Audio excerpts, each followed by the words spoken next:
How do you know where to start when there are so many different styles of bourbons to choose from?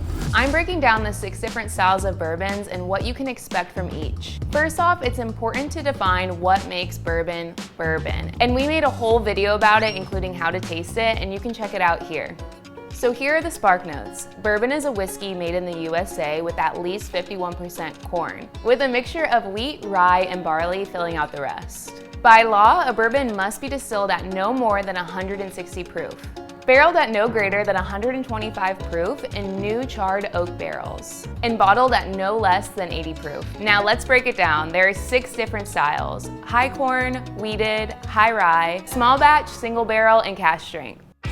Now for our first one, high corn. This one is the most popular style of bourbon and exceeds the 51% corn requirement needed for bourbon. Their mash bill typically contains a majority or even 100% corn, hence the name high corn.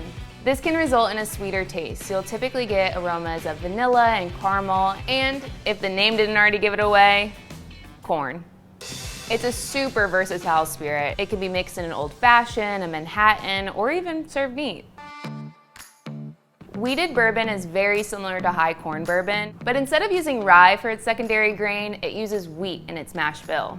This will give the bourbon a smoother, sweeter flavor profile, and you'll get notes of honey, pastry, and spice. You'll typically see wheated bourbons used in bourbon sours or belvederes, where they want bourbon as the base spirit, but they don't want the spiciness of rye to overpower the cocktail. If you're looking to dip your toes into wheated bourbon, I'd recommend Quarter Horse or Green River. High rye bourbon is going to be a more spice-forward style of bourbon than high corn and wheated. It's made from a mash bill that contains at least 20% rye. The high rye content gives the bourbon a more pronounced spicy flavor with notes of pepper, cinnamon, and even mint on occasion. If you're gonna mix this bourbon in a cocktail, you really need something that's gonna stand up to those pronounced flavors, like using it in a classic Sazerac. Now for small batch bourbon. It's less about the specific flavor profile and more about a way to label the bourbons that are crafted by blending a limited number of carefully selected barrels. This results in a more unique flavor than mass-produced bourbons. Since flavor has a lot to do with the mash bill and aging process, the taste between brands can vary widely but tends to be more complex. It's recommended to enjoy this bourbon neat or on the rocks to really enjoy the complexity. I'd recommend going for Elijah Craig Small Batch or 1792. Single barrel bourbons come from one single barrel and are never blended from multiple barrels of bourbon.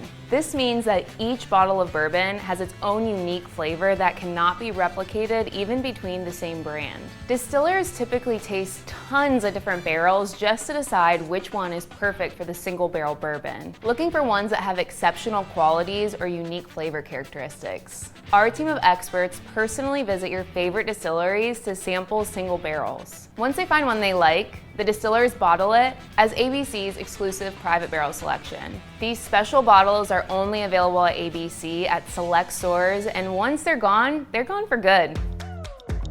Cask Strength Bourbon is defined by one key factor, the bottling proof, also known as cask proof or barrel proof.